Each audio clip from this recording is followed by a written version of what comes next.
بسم الله الرحمن الرحيم وهذا صراط ربك مستقيما قد فصلنا الآيات لقوم يذكرون لهم دار السلام عند ربهم وهو وليهم بما كانوا يعملون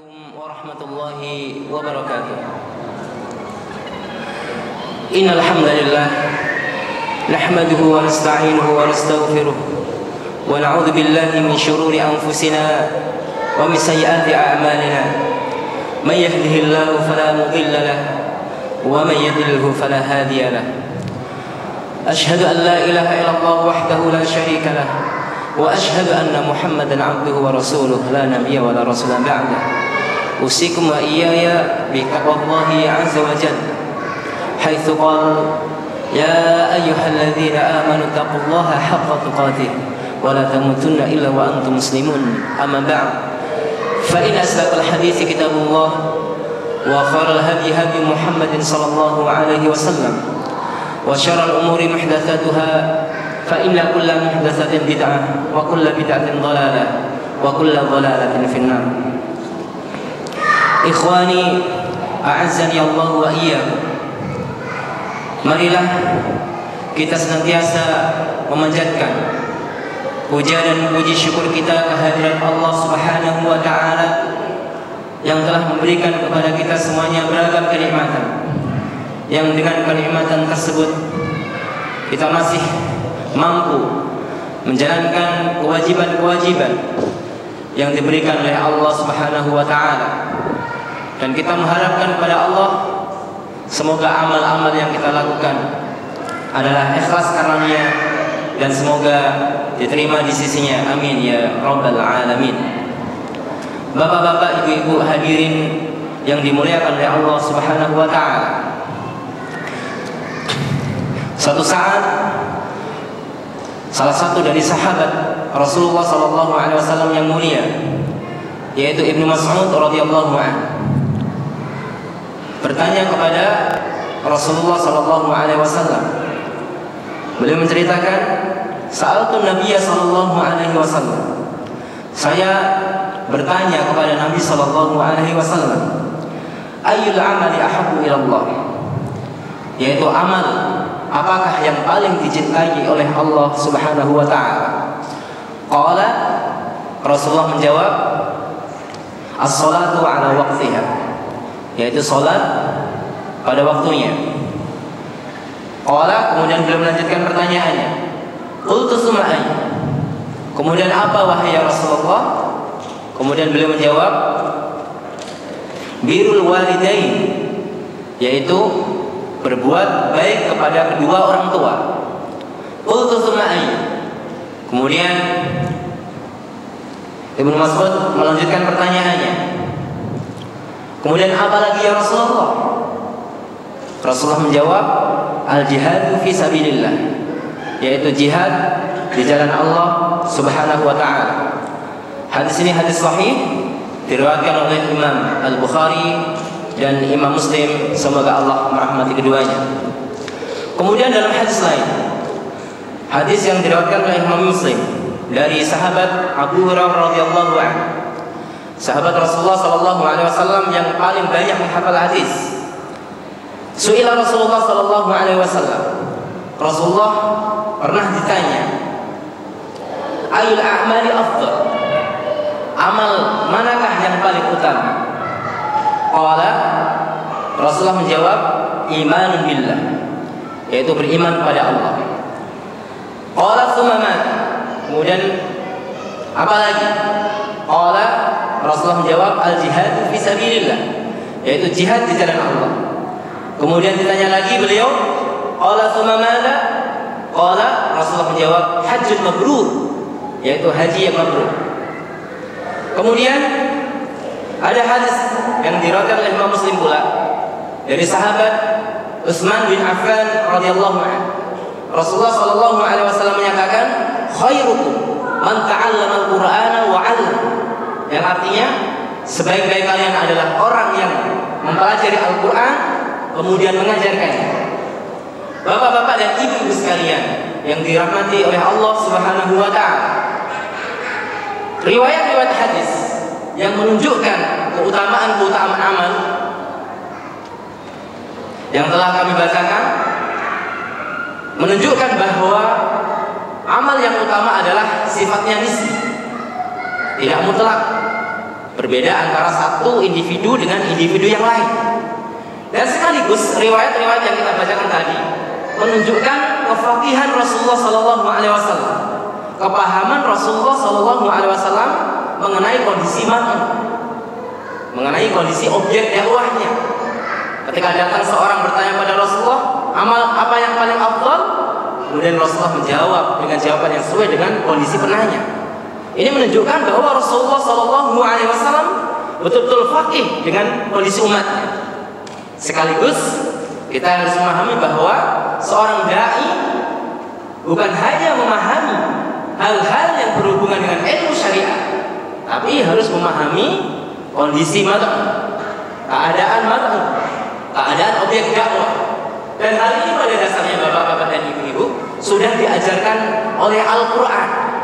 Salah satu contoh yang mudah adalah salah satu firman Allah Subhanahu wa ta'ala dalam surat As-Saff ayat 10. Allah berfirman, A'udzubillahi minasyaitonir rajim. Ya ayyuhalladzina amanu hal adullukum ala tijaratin tunjikum min adzabin alim. Yang artinya, wahai orang-orang yang beriman, maukah kalian aku tunjukkan kepada kalian suatu perniagaan, suatu perdagangan yang dapat menyelamatkan dari azab yang pedih. Al-Quran ini turun pada waktu itu kepada orang-orang Arab yang notabene mereka adalah apa? Kebanyakan mereka itu pedagang. Sebelum maklumat disampaikan, sebelum isi dakwah disampaikan, mereka ditarik perhatiannya. Karena betul-betul Al-Quran tahu kepada siapa khitab ini ditujukan. Ketika mereka yang notabene-nya adalah para pedagang, pengusaha, mereka tertarik perhatiannya. Niaga, perdagangan, tertarik apalagi perdagangan yang dapat menyelamatkan seseorang dari azab yang pedih. Baru ketika mereka memperhatikan,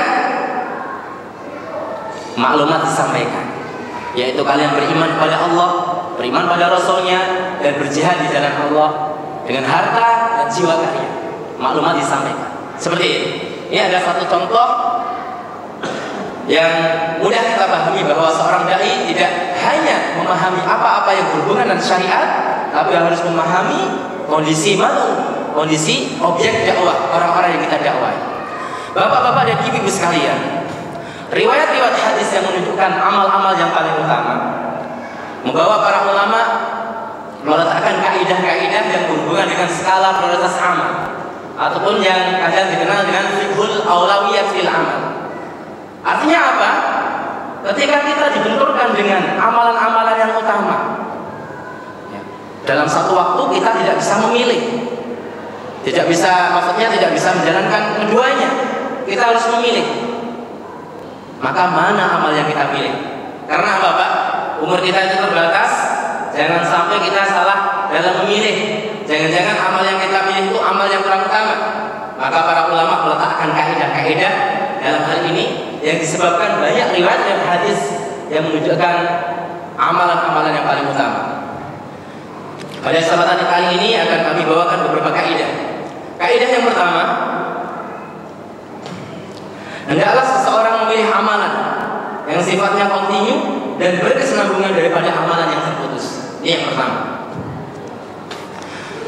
Amalan yang kontinu, yang dilakukan terus-menerus walaupun sedikit, daripada amalan yang terputus walaupun amalan tersebut banyak. Ini harus diperhatikan. Ada suatu hadis yang diriwayatkan oleh Imam Bukhari dari Ummul Mukminin Aisyah radhiyallahu anha. anna Nabiy sallallahu alaihi wasallam dakhala 'alaiha wa indaha imra'atun. Suatu saat Rasulullah sallallahu alaihi wasallam menemui Aisyah istrinya. Dan di sisi Aisyah ada seorang perempuan. Qala, berkata Rasul, "Man hadhihi?" Siapa ini? Qalat, Aisyah menjawab, "Fulanah." Si fulanah. Tadhkuru min salatiha. Kemudian Aisyah menceritakan ibadahnya, salatnya luar biasa. Qala, kata Rasulullah sallallahu alaihi wasallam, "Mah, cukup. Alaikum bima tutiqun." Kata beliau, hendaklah kalian itu beramal sesuai dengan kemampuan kalian. Fa wallahi la yamalullahu hatta tamalu. Sesungguhnya demi Allah, Allah tidak akan bosan sampai kalian bosan. Wa kana ahabbad-din ila Allahi ma dawama alaihi sahibu. Karena sebaik-baik ibadah adalah ibadah yang dilakukan oleh pelakunya dengan kontinu. Dalam riwayat lain disebutkan afdalul ibadah adwamuhu wa in qalla. Sebaik-baik ibadah adalah yang kontinu, berkesinambungan walaupun sedikit. Ini menunjukkan bahwa apa? Amal yang paling baik itu belum tentu yang paling banyak, belum tentu. Tapi apa? Dari hadis ini kita paham. Fikih hadis ini kita paham bahwa amal yang terbaik ternyata apa? Amal yang dilakukan secara kontinu, terus menerus. Bapak-bapak dan ibu-ibu sekalian, disebutkan dalam surat Al-Ma'arij ayat 19 sampai 23. Allah berfirman, "A'udzubillahi minasyaitonir rajim. Innal insana khuliqa halu'a, idza massahu syarru jazu'a, wa idza massahu khairu manu'a, illa al-musallin, alladzina hum 'ala shalatihim da'in." Yang artinya, sesungguhnya manusia diciptakan dengan sifat keluh kesah. Ketika ditimpa suatu kesusahan, maka dia berkeluh kesah. Ketika mendapatkan kebaikan, dia kikir. Illa musallin, sebutan oleh Allah, kecuali orang yang menjalankan sholat. Seperti apa? Alladzina hum 'ala sholatihim daimun, yaitu orang-orang yang selalu menjalankan sholat. Selalu, daimun. Tidak sholat sehari liburnya 2 hari, sholat seminggu liburnya 2 minggu. Tidak, selalu menjalankan sholat. Artinya apa? Allah mencintai orang-orang yang istiqomah, yang selalu kontinu dalam amal. Dan perlu diketahui bahwa salah satu ciri amal kebaikan itu diterima oleh Allah Subhanahu wa taala adalah lahirnya istiqomah. Karena apa? Perbuatan baik akan melahirkan perbuatan baik berikutnya. Dan sebaliknya, perbuatan buruk akan melahirkan perbuatan buruk berikutnya. Dalilnya adalah surat Muhammad ayat 17. Allah berfirman, "Walladzina ihtadaw zadahum huda wa atahum taqwa." Yang artinya, dan orang-orang yang mau menerima petunjuk, Allah menambah petunjuk tersebut kepada mereka dan memberikan balasan ketakwaan. Seperti ini. Kemudian orang-orang munafik, ketika hati mereka ada penyakit, yang penyakit ini maksudnya adalah penyakit kekufuran dan kesyirikan dan kemunafikan itu sendiri, sebagaimana disebutkan oleh para ahli tafsir. Ketika dalam hati mereka ada penyakit seperti itu, maka Allah akan menambahkan penyakit tersebut. Penyakit berupa kemaksiatan, Allah akan berikan kemaksiatan berikutnya. Maka pantas ketika bapak-bapak sekalian melihat orang yang suka mabuk-mabuk, biasanya juga suka berzina. Suka berzina biasanya suka merampok. Seperti itu. Kemaksiatan ketika dilakukan dan tidak bersegera taubat kepada Allah akan melahirkan kemaksiatan berikutnya. Allah berfirman dalam surat Al-Baqarah ayat 10, "Fi qulubihim marad, fazadahumullahu marada." Pada hati mereka orang-orang munafik itu ada penyakit, maka Allah tambahkan penyakit dalam hati mereka. Hati-hati. Ini suatu contoh dari orang-orang munafik dan bisa digunakan dalil untuk orang-orang mukmin ketika berbuat maksiat. Ketika berbuat maksiat tidak bersegera taubat kepada Allah, maka akan melahirkan maksiat berikutnya. Hadirin yang dimuliakan oleh Allah Subhanahu wa taala. Kemudian amalan yang kontinu ketika dilakukan terus-menerus, amalan ibadah tersebut akan di antara faedahnya adalah akan menyelamatkan kita pada saat ataupun dalam kondisi yang sulit. Ini mungkin pernah saya sampaikan review saya. Salah satu contoh adalah kisah Nabi Yunus. alaihi salam. Disebutkan dalam surat As-Saffat ayat 143-144. Allah menyebutkan, "Falaula kana minal musabbihin la labisa fi batnihi ila yaumi yub'atsun." Andaikan bukan karena Nabi Yunus itu suka bertasbih, maka niscaya dia akan tinggal di perut yang besar, perut ikan yang besar. Karena kisahnya kita sudah mengetahui bahwa ketika Nabi Yunus lari dari kaumnya, Allah mengujinya dengan ditelan ikan besar, ikan nun namanya. Maka niscaya Nabi Yunus akan tinggal di perut ikan yang besar tersebut sampai hari kiamat. Ibnu Katsir rahimahullah taala menyebutkan dalam tafsirnya, "Falaula kana minal musabbihin." Andaikan bukan termasuk orang-orang yang bertasbih, berzikir kepada Allah, maksudnya adalah falaula kana minal amal, falaula ma taqaddama lahu minal amali fil rafa. Andaikan bukan amalan yang selalu dilakukan pada saat kondisi mudah, maka niscaya dalam kondisi sulit tersebut tidak ditolong oleh Allah Subhanahu wa taala, akan tinggal di perut ikan yang besar itu sampai hari kiamat. Inilah penting amal yang kita lakukan secara kontinu. Dan kadang-kadang ketika kita melakukan amal secara kontinu, Pak, misalnya hadir di pengajian, hadir di majelis taklim setiap hari ataupun setiap ada taklim, kebiasaan dia adalah apa? Menghadiri majelis taklim tersebut. Tapi suatu saat ada halangan, misalnya sakit, sehingga tidak bisa menghadiri majelis taklim tersebut. Ya, ketidakhadiran dia itu ditulis oleh Allah Subhanahu wa taala. Karena apa? Karena amal yang biasa dilakukan apa? Menghadiri. Beda dengan orang yang tidak menghadiri. Ketika sakit, baru dia menghadiri. Itu berbeda dengan orang yang sering menghadiri kemudian terhalang sesuatu. Niatnya itu berbeda, kualitas ibadahnya berbeda. Bapak-bapak dan ibu sekalian, ini kaidah yang pertama.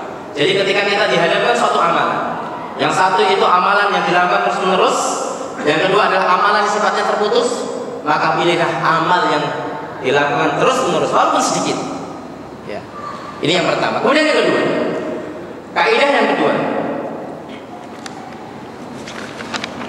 adalah seorang muslim mendahulukan amalan yang kemanfaatannya itu meluas daripada amalan yang kemanfaatannya itu terbatas. Satu contoh dari hadis yang lebih nyunah kita ngasih contoh dari hadis lebih mudah, baru nanti kalam-kalam yang lain. Hadis yang diriwayatkan oleh Imam At-Tabrani. Hadis ini sahih, hadis ini hasan. Hadis hasan itu di bawah hadis sahih, tapi Ahlussunnah wal Jamaah mengatakan bahwa hadis hasan boleh digunakan istidlal, berdalil. Hadis ini hasan dihasan oleh seorang muhaddis, yaitu Al-Imam Al-Albani rahimahullah taala.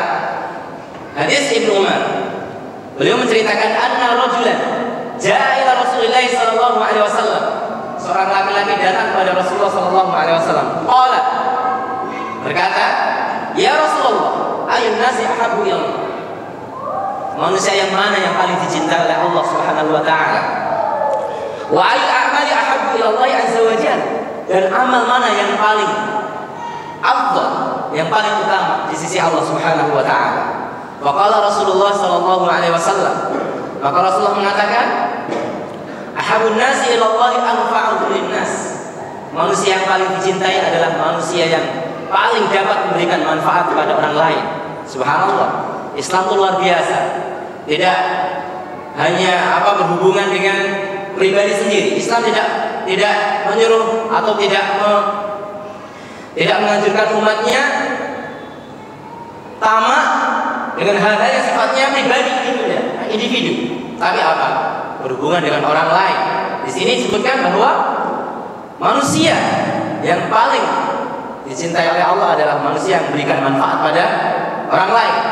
Wa ahbul a'mali ilallah, dan amal yang paling utama adalah sururun tudkhiluhu ala muslim.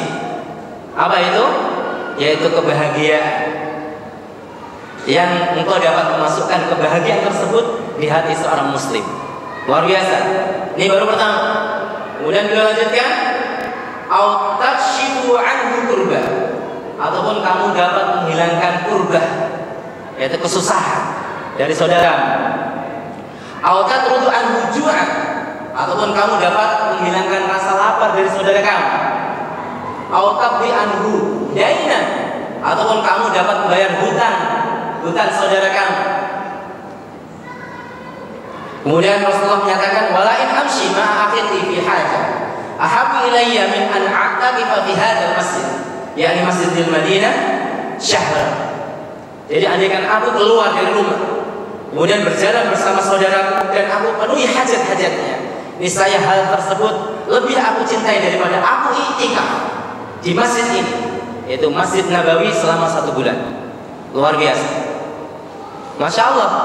Jadi jangan salah paham ketika diminta tolong saudaranya. Sudah sibuk mau ke masjid, mau sholat duha. Ya, sholat duha adalah amalan yang utama. Tapi ketika Anda bisa menjamak dua-duanya, bagus.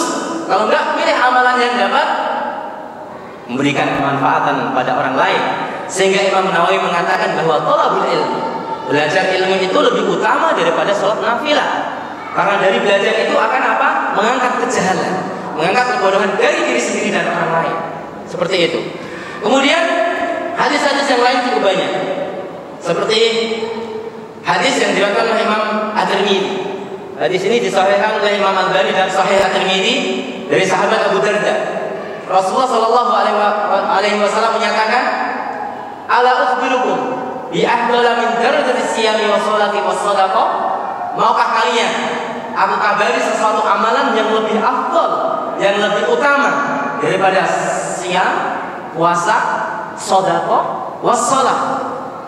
Sedekah dan salat. Apa itu? Rasulullah menjawab, islahu dzatil bain, yaitu mendamaikan dua orang yang berseteru. Karena dua orang yang berseteru itu kata Rasulullah ialah haliqah, yaitu dapat mencukur, dapat mengikis. Artinya apa? Mengikis agama ini. Dari dua orang berseteru akhirnya menjadi besar dan menjadi fitnah pertumpahan darah kaum muslimin. Itu adalah fitnah yang sangat besar, ujian yang sangat besar. Maka mengislah, mendamaikan dua orang berseteru kata Rasulullah lebih afdal daripada sedekah, daripada saum, dan daripada salat. Masya Allah. Jadi intinya apa, Pak? Ibadah yang maknanya ataupun kemanfaatannya meluas sangat dianjurkan sekali daripada ibadah yang kemanfaatnya terbatas. Tapi jangan salah paham. Artinya ketika kita mampu melaksanakan ibadah semuanya, ya laksanakan seperti itu. Cuma ketika kita dihadapkan pada satu waktu kita tidak bisa memilih kecuali salah satu dari keduanya, pilihlah amalan yang kami sebutkan tadi. Kaidah yang pertama sudah kami sebutkan dan kaidah kedua sudah kami sebutkan. Kemudian kaidah yang ketiga, waktunya karena cukup pendek, tidak perlu berpanjang lebar. Kaidah yang ketiga, adalah seorang muslim mengutamakan amalan yang kemanfaatannya itu berjangka panjang daripada kemanfaatannya yang berjangka pendek. Ya, kemanfaatannya berjangka panjang daripada amalan yang kemanfaatannya itu berjangka pendek. Misalnya apa?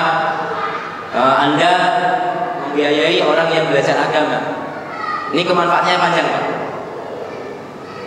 Misalnya lagi membangun masjid.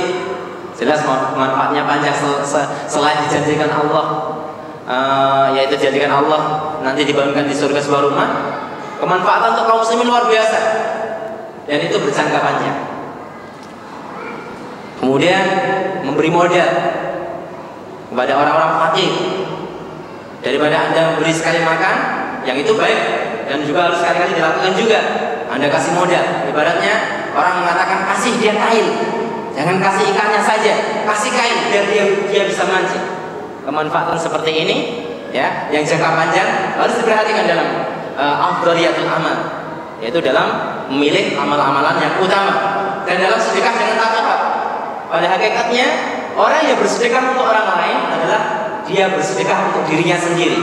Disebutkan dalam hadis yang diriwayatkan oleh Imam Al-Hakim dan disahihkan oleh Imam Al-Albani, Rasulullah menyatakan al-ma'ruf ila nasi yaqi sahibaha masari as-su wal afat wal halakat wa ahlul ma'ruf fid dunya hum ahlul ma'ruf fil akhirah.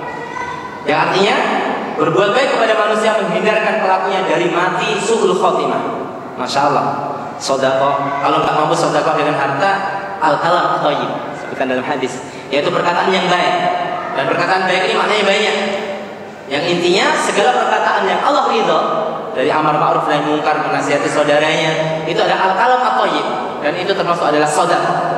Dan sedekah, berbuat baik, itu dapat menjaga pelakunya dari mati su'ul khotimah.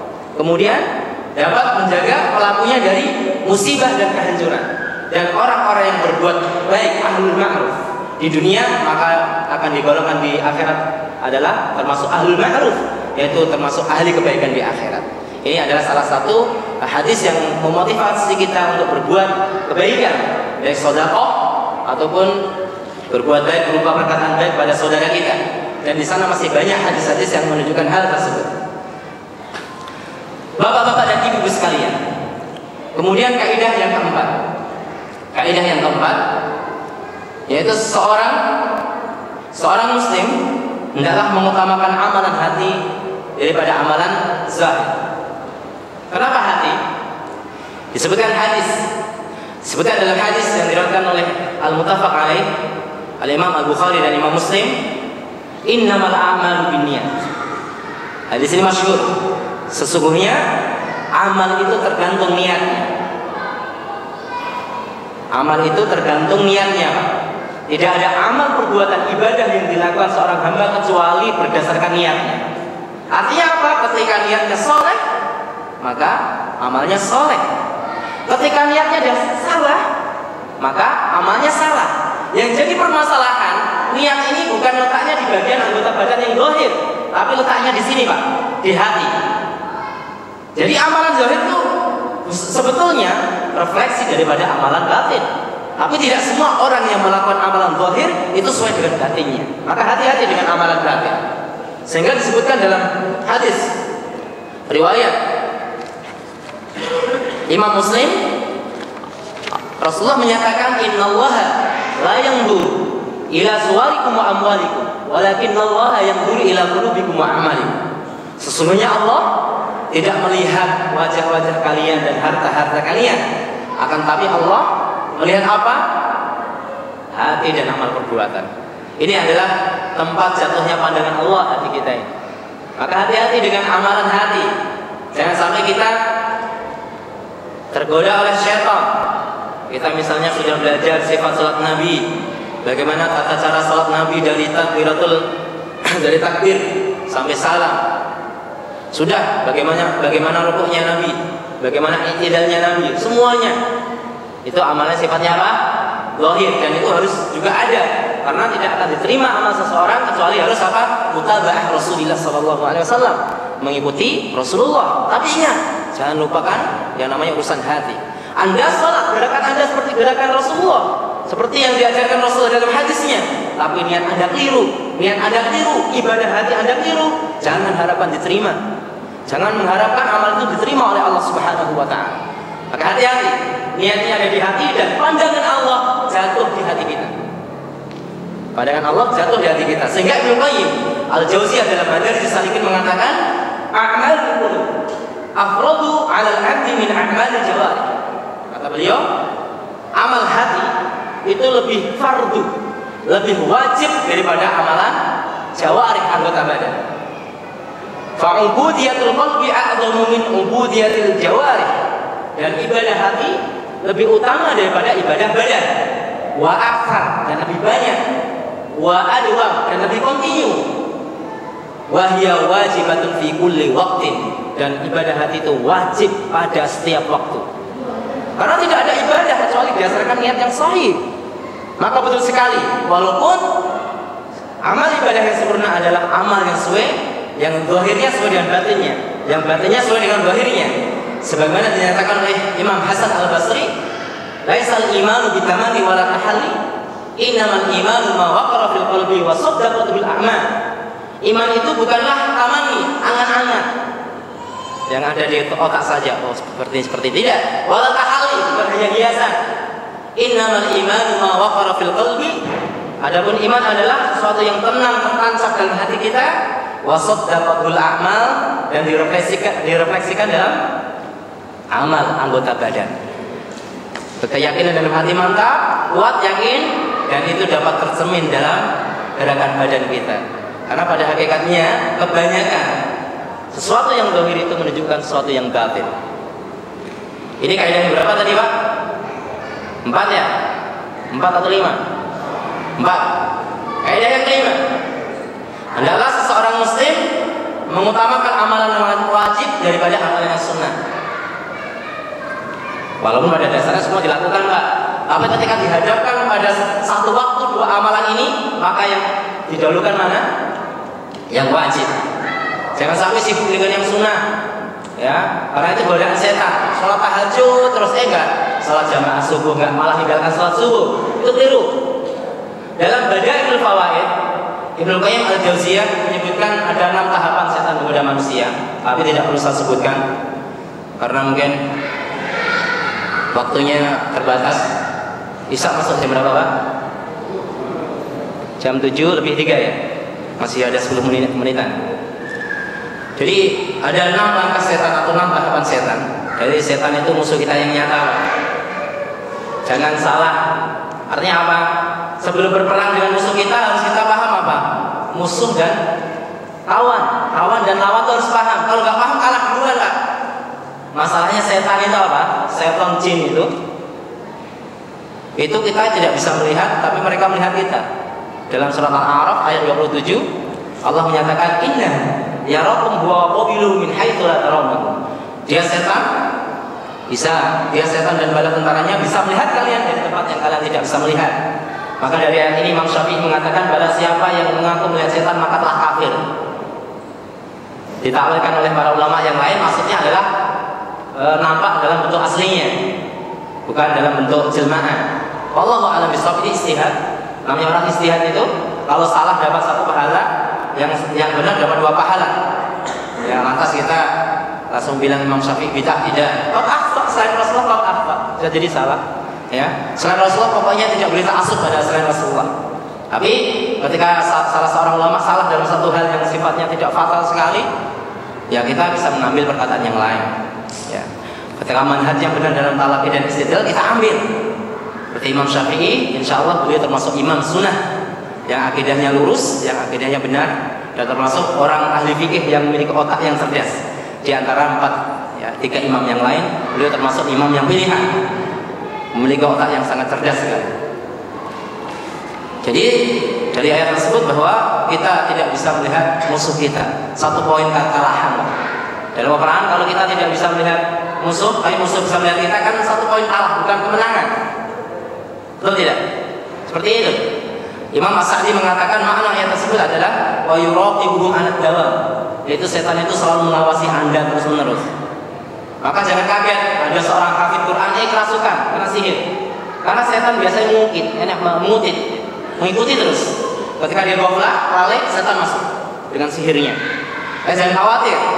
Sihir bisa ditangani dengan cara yang syar'i atau ruqyah syar'iyah. Jangan datang ke dukun. Biasanya kalau datang ke dukun itu pakai sihir pula. Datangkan jin. Ya, tinggal jin yang didatangkan dukun itu lebih kuat atau lebih lemah. Itu masalahnya. Ibaratnya musir perampok dan merampok. Tinggal mana yang lebih kuat. Dan itu dia syar'i, bukan masalah sembuh dan tidaknya, tapi masalah syar'i dan tidaknya. Karena bagian ujian Allah adalah sihir. Sihir adalah bagian ujian dari Allah Subhanahu wa taala. Dan itu nyata. Dan kadang-kadang sebagian orang kaum muslimin terkena sihir. Ini ujian dari Allah. Apakah ketika dia terkena sihir itu langsung mengeluh, udah datang ke para dukun, atau dia datang kepada orang yang dapat mengobati dia dengan obat syar'i? Sebagaimana seseorang diuji dengan kefakiran. Apakah dia mencari harta dengan cara halal atau dengan cara haram? Semua adalah ujian. Dalam surat Al-Anbiya ayat 35 Allah mengatakan wa nabluukum bisyarri wal khairi fitnah. Dan kami uji kalian dengan syar, dengan keburukan, wal khair, dengan kebaikan sebagai cobaan. Ingat, ternyata ujian itu bukan yang buruk-buruk saja, yang baik juga ujian. Sehingga Ibnu Abbas mengatakan, yang perkataan beliau dibuktikan oleh Ibnu Katsir, yang artinya syar dan khair adalah as-sihhatu wal marad. Sehat dan sakit. Sehat ujian, sakit ujian. Kemudian apa? Al-ghina wal faqr, kekayaan dan kemiskinan. Al-halal wal haram, halal dan haram. Al-maksiyah wal ta'ah, maksiat dan ketaatan, semua ujian dari Allah Subhanahu wa taala. Jadi tidak ada manusia yang diciptakan di muka bumi ini kecuali apa?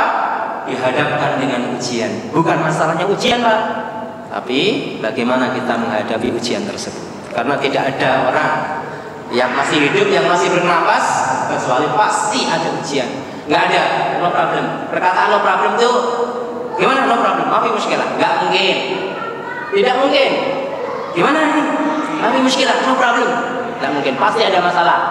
Ya, sampai dia itu rohah, kata Imam Ahmad. Orang yang rohah itu, yaitu ketika kaki, salah satu kaki kita sudah menginjakkan di surga, itu baru rohah. Istirahat total, Pak. Ya, di surga nanti insya Allah, semoga Allah masukkan kita ke jannah Firdaus al-a'la, jannah surga Allah yang paling tinggi. Jadi setan punya beberapa tahap godaan, di antaranya dari 6 tahapan itu adalah menyibukkan seseorang dengan amalan yang kurang utama. Dengan syirik gak mampu, pindah ke bid'ah, kabair, dosa besar, kemudian sogoir, dosa-dosa kecil gak mampu juga orang digoda, kemudian pindah pada amalan yang lago, yang mubah, gak mampu juga, baru disibukkan dengan amalan yang kurang utama. Amalan sunnah misalnya dilaksanakan, tinggalkan yang wajib. Pernah ini saya ceritakan pada antum sekalian, pernah suatu saat saya tinggal di suatu daerah yang masyarakatnya cukup aneh menurut saya. Setiap malam Jumat mereka kumpul membaca surat Yasin. Orang yang tidak ikut baca surat Yasin tersebut seakan-akan bukan orang Islam, Pak. Dikucilkan. Tapi anehnya ketika ada, tidak ada yang ke masjid. Saya harus nonton. Ya, mungkin belum memahami makna salat jamaah, salat di rumah. Saya sekitar 8 bulan di daerah tersebut. Ternyata nggak sholat juga di rumah. Masya Allah. Ini gimana? Menyibukkan diri setiap malam Jumat kumpul-kumpul baca Yasin. Wallahu a'lam, bisa jadi bid'ah. Ya, kalau baca Yasin saja sih surat dari Al-Quran. Kalau dilakukan dengan sesuatu bentuk tertentu kan aneh. Ya, yang bahasanya ya agak kurang enak mungkin bid'ah kan gitu. Tapi kita harus menyampaikan juga kan. Baca Yasin, apalagi di pada hari-hari tertentu dengan keyakinan tertentu, karena hadis-hadis yang menunjukkan keutamaan surat Yasin adalah dhaif. Seperti itu. Tapi kalau hanya baca Al-Quran, Yasin adalah bacaan, termasuk bacaan dari bacaan Al-Quran, dan itu berpahala. Tapi kalau dilakukan dengan cara tertentu, wallahu a'lam bishawab. Ya, tapi mereka sibuk dengan hal itu, meninggalkan sholat yang wajib. Naudzubillah min dzalik. Setan telah bermain. Ya, seakan-akan dia ibadat, tapi ternyata setan bermain, meninggalkan sesuatu yang kurang utama. Bapak-bapak dan ibu sekalian, 5 kaidah tadi sudah kami sampaikan. Tapi sebelum kami tutup, saya ingin menyampaikan kaidah yang diberikan oleh Ibnu Qayyim. Kaidah yang mustaqil, yang berdiri sendiri. Dalam Madarijus Salikin ketika beliau sudah menyebutkan madhab manusia dalam menyikapi amalan yang paling utama itu apa, beliau menyatakan dalam Madarijus Salikin, beliau berkata, afdhal ibad al-amalu ala mardhatillah fi kulli waqtin bima huwa muqtada dzalikal waqti wa wadhifatih. Ibadah yang paling utama adalah ibadah yang sesuai dengan ridho Allah dan yang sesuai tepat, yang berkesesuaian dengan waktu. Artinya apa? Sesuai dengan waktunya. Ketika datang tamu, maka amalan yang paling utama apa? Menghormati tamu. Ketika ada adzan, maka amalan yang paling utama apa? Menjawab adzan dan segera pergi ke masjid. Ketika datang panggilan jihad, maka amalan yang utama adalah apa? Memenuhi panggilan jihad. Ibnu Qayyim melanjutkan dalam bukunya tersebut, maka kalian akan saksikan orang-orang yang seperti itu, mereka selalu berada di barisan terdepan dalam amal kebaikan. Ketika orang bersedekah, ternyata dia paling depan bersedekah. Ketika orang itu gemar menghormati tamu, ternyata dia yang paling menghormati tamu.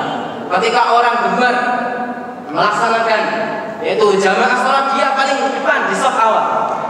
Ketika orang menjalankan puasa, dia yang paling sering berpuasa. Mereka itu disifati oleh Ibnu Qayyim adalah ahlul ibudiyah al-mutlaqah, yaitu orang yang ahli ibadah mutlaqah, tidak ada ikatan, sesuatu, bebas sesuai dengan waktu, sesuai pas dengan waktu kondisi yang ia alami. Beliau mengakhiri perkataannya, mereka itulah orang-orang yang telah mempraktekkan firman Allah, iyyaka na'budu wa iyyaka nasta'in, yaitu firman Allah dalam surah Al-Fatihah, hanya kepada Engkau-lah kami beribadah dan hanya kepada Engkau-lah kami mohon pertolongan. Bapak-bapak dan ibu sekalian, demikianlah yang dapat kami sampaikan, semoga memberikan kemanfaatan. Jadi kaidah-kaidah tadi bisa dipahami sehingga kita tidak salah memilih dalam amal. Walaupun diakhiri dengan perkataan beliau yang saya melihat perkataan beliau cukup bagus, sehingga ibadah yang paling utama itu jangan lihat kanan kiri. Artinya apa? Sesuai dengan waktu, sesuai dengan kondisi Anda. Ketika ada azan, maka amal yang paling utama adalah jawab azan tersebut dan segera pergi ke masjid, salatlah bersama kaum muslimin. Ketika ada panggilan jihad, maka amalan yang paling utama adalah jihad fisabilillah. Jihad melawan orang-orang kafir demi tertegaknya kalimat Allah Subhanahu wa taala. Ketika datang tamu kepada Anda, jangan sibukkan dengan amalan yang lain. Malah enggak ngobrol dengan tamu, zikir subhanallah, enggak sempat jawab omongan tamu, itu keliru. Yang paling utama adalah pada waktu itu menghormati tamu, menyenangkan tamu. Dan itu adalah apa? Amalan yang utama pada waktu itu. Semoga dapat dipahami. Aku qouli hadza wastaghfiru li wa lakum wa lisa'iril mu'minina min kulli dhanbin. Wa akhiru da'wana alhamdulillahirabbil alamin. Wassalamualaikum warahmatullahi wabarakatuh.